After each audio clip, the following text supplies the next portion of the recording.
da da da da da da, and then da da da da da da da.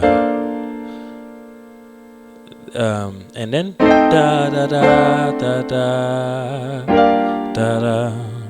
Right? So basically, the way you would practice this is the same way you were doing earlier. So you would do it on, and then F, F, and then you would do B flat, and then you would do, right? It's the same idea, right? Same thing for the minors, right?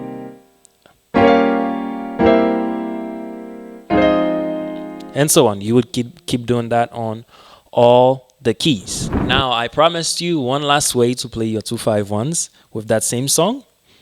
Let's go. So now for the 2, it would sound like so.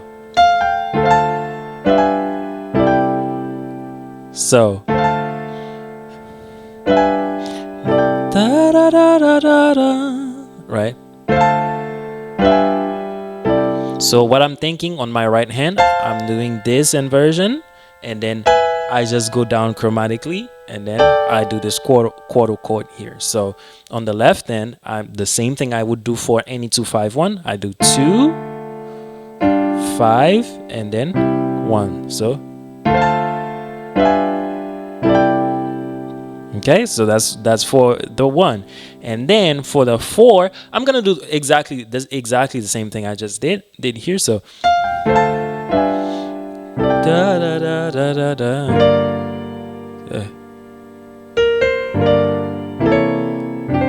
It's exactly the same thing, right? So the same 2-5-1 you use on one major chord, you can use it on every major chord. So that means every new 2-5-1 chord you learn, you basically just learn 12 new 2-5-1 chords. And then you just gotta learn it on all the keys, and then you can use it both on the 1 and on the 4. It's in same thing for your 2-5-1 minors. You can use it both for the 6, you can use it for the 2, and you can use it for the 3. So basically, exactly the same thing. Da da da da da da da. So da da da da da da. Da da da da da da da. Da da da da da da da. So that's the minor one. So you can use that same thing on any minor. So what I'm doing is the 2 minor. I'm thinking I'm doing the 2 minor on the right hand, and then I go down chromatically, but the chord I lend to is an augmented chord, and then I go down again with a major chord, with the 5 major. So 2. So I have, and on the left hand I have dominant. Basically that's a major. I could make it a dominant too, right? And then the minor on my left hand. So okay, now I promised it. I kept my promise. Now you keep your promise that you never made, but that I forced you to make, which is to come back for the next video. Oh, and by the way, if you're new and this is your thing, learning new chords, learning how to get better as a musician, learning how to develop your technique, your vocabulary, this is your channel. Make sure you subscribe and share it with someone else.